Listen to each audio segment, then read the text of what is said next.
responding to the landmark apartments. Fifth floor has caved in, and there's a subject trapped in apartment 510.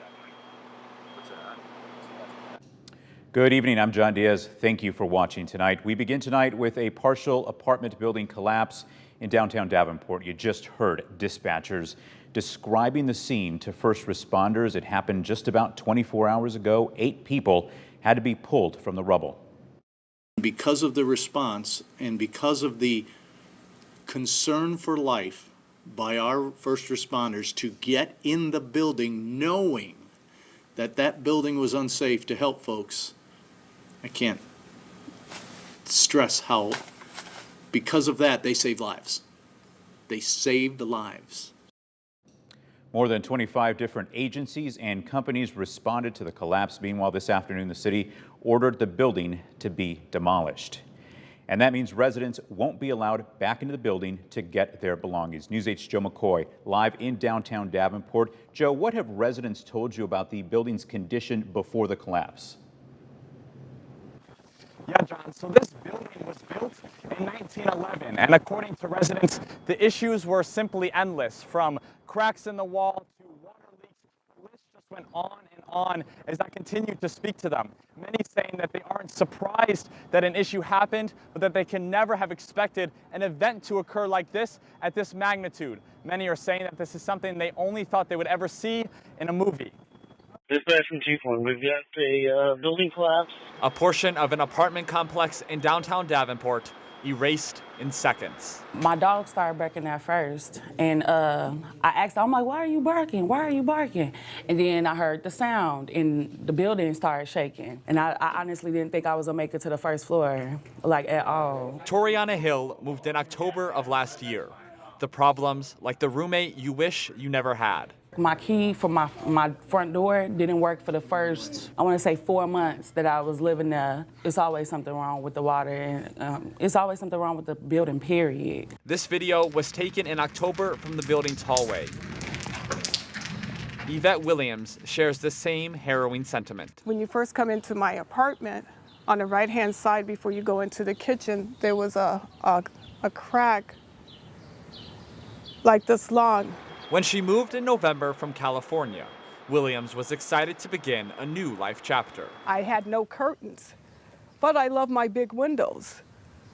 It's a dream come true to move downtown. That dream, now a real-life nightmare that began months ago. And then when you look down and you see these construction, or whatever they call them, breaking the building brick by brick and throwing it into that dumpster. We shouldn't have been there, and how dare them? Shame on them. Her next best step, one she is still figuring out. I just don't have a place, and I lost everything. I have a job. I don't have work clothes. You know, it just sucks. Davenport officials tell us they do not believe right now that anyone was killed in the crash. And John, we currently do not know what caused this building to collapse. Back to you. Right, thank you, Joe. Now, Davenport officials say demolition of the building will begin tomorrow morning. If you would like to help those that have been affected or displaced by the collapse, you can text the word donate to the number on your screen. That's 309-304-0888. Make sure to text and not call, and we will send you that information. Now, the Red Cross is providing immediate assistance to all residents impacted by the building collapse. A shelter has been set up at KSI on Kimberly Road in Davenport. Shelter, meals, access to phone charging stations, health and mental health services, and one-on-one support are available at the location. Pets are welcome. Residents with pets are asked to bring pet carriers, food, and other necessary pet supplies if possible.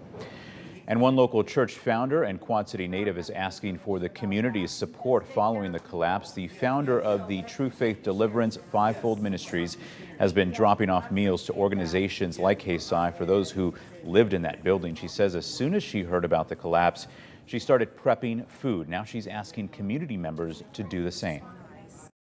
Right now, in the time that we're living in, after this pandemic and all this stuff that's went on, people need to learn how to love, learn how to have compassion for one another.